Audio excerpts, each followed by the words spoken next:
o próximo tema aqui, né? Que é ser confiança e ser proletário e ser de esquerda. Aí a galera fala assim... É homônimo. Não, eu sou confiança, mas não tem que ser de esquerda, não. Como é que você vê isso, Carlito? Então, eu vou até ser um pouco mais pragmático. Pro Tá. povão, beleza, o cara, né, o cara que não se envolve com política, que não busca entender política, a gente até entende o cara escolher quem ele quer. Agora, quem tem um entendimento da luta de classe, quem tem um entendimento histórico da origem da classe trabalhadora, quem tem entendimento do porquê que a torcida é chamada de proletária, eu acho que é uma falha de cognição, para ser até educado aqui, Uhum.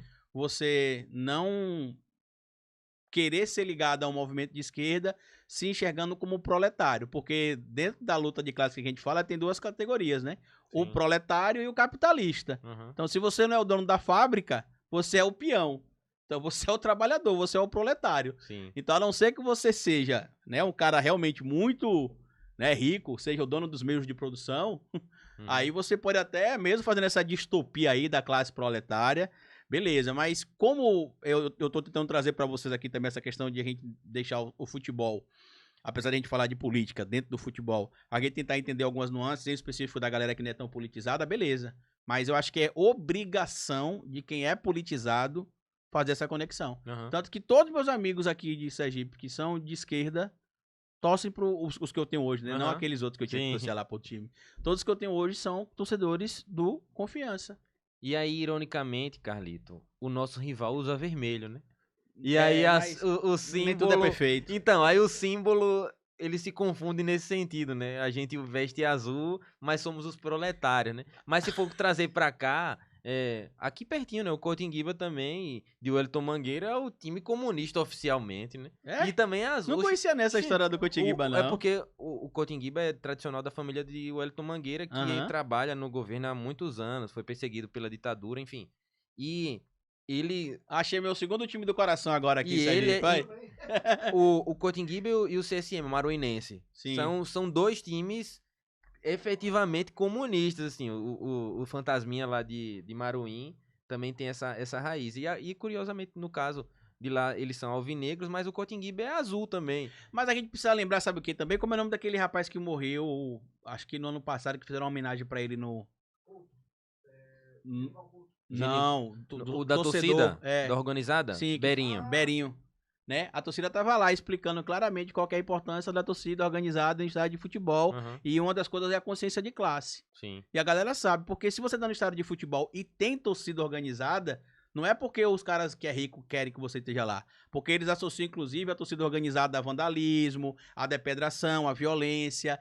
Por quê? Porque, em sua grande maioria, é de gente que ama o time de futebol, às vezes vem da periferia, às vezes não tem grana pra poder, Uhum, né, tá fazendo o que muita gente faz, às vezes ficar sentado no camarote no estádio, tá lá no meio da torcida, no meio do povo se divertindo, e aí existe esse preconceito. uhum. Então, se você é torcida organizada e tá dentro do estádio de futebol, é porque a classe trabalhadora tá lá solicitando que você seja emancipados. Não é porque o seu patrão, por exemplo, quer que você vá pra lá com a camisa da Trovão, Uhum. com a camisa da Jovem, com a camisa da TVC, né, que é a torcida velha da confiança, não. E aí, Carlito, assim, eu fiz uma análise um tempo atrás. Porque nós somos um time que veio da fábrica. Naturalmente, a gente não começou no futebol. Como vários times, né? Uhum. Que começaram do Rio, começaram no Remo, outros começaram no vôlei. Aconteceu do Confiança começar no vôlei, basquete, e depois só veio o futebol ali na década de 50, mais ou menos. A torcida era formada por familiares dos jogadores e pessoas que trabalhavam na fábrica. Mas o jogo era no Sabino Ribeiro. E quem era Sabino Ribeiro? Hum. Sabino Ribeiro era o dono da fábrica, pô. Aí eu fico viajando nisso, assim. Pô, a gente é proletário, nosso estádio é Sabino Ribeiro. É o nome do dono, pô. A gente tá eternamente preso. Aí vê, assim, os presidentes históricos do Confiança, olhando o histórico, são caras que não necessariamente vêm do proletariado, né? São empresários, são políticos. E a gente tá meio que preso Nesse formato. nessa teia de É, que sempre o empresário controlando o proletário, né? controlando o proletariado e a torcida e como a gente se enxerga isso. E eu queria colocar uma pauta dentro desse assunto aí, que a gente sempre debate no grupo. Um abraço pra galera do grupo do Bancada Azulina, que a gente tem um grupo que é muito massa de conversar, porque é uma galera que se respeita e dialoga muito bem. tem algumas pautas específicas que hoje são associadas à esquerda, mas não necessariamente tem essa ligação, porque talvez sejam mais pautas humanas, né? Como respeito e igualdade em relação à pautas mulher. identitárias que a gente chama, né? Respeito e igualdade quanto à Que mulher. deveria ser óbvias, pautas como óbvias. também em relação à população LGBTQIA+, LGBTQIAP+, e enfim, indígenas. vários temas desses que são mais sensíveis hoje e tratados com mais atenção, a gente vê o Confiança se manifestar. E os comentários, eu me lembrei quando você falou daquela galera do Incel lá. O Confiança faz uma manifestação É de um uma monte de cabaço, tá dizendo? Isso é um cabaço, né? O cara que é... O cara faz... O Confiança é o Vijão.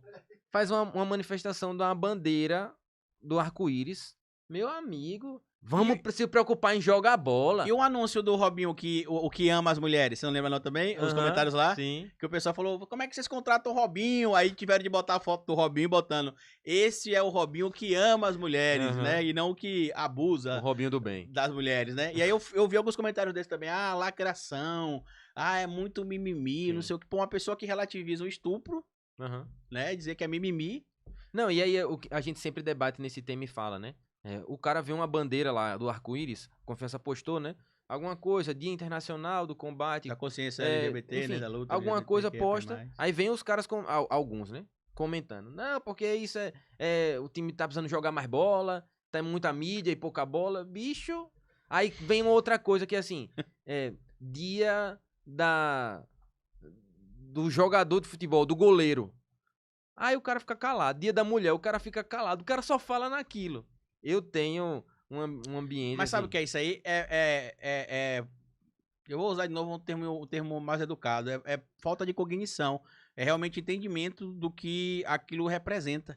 Né? Porque assim, em especial essa questão, por exemplo, das pautas LGBTQIAP+, e das pautas relacionadas ao movimento feminista. Muitas dessas pessoas que acabam sendo preconceituosas acabam em algum momento sendo pais de filhas mulheres, pais de filhos homens.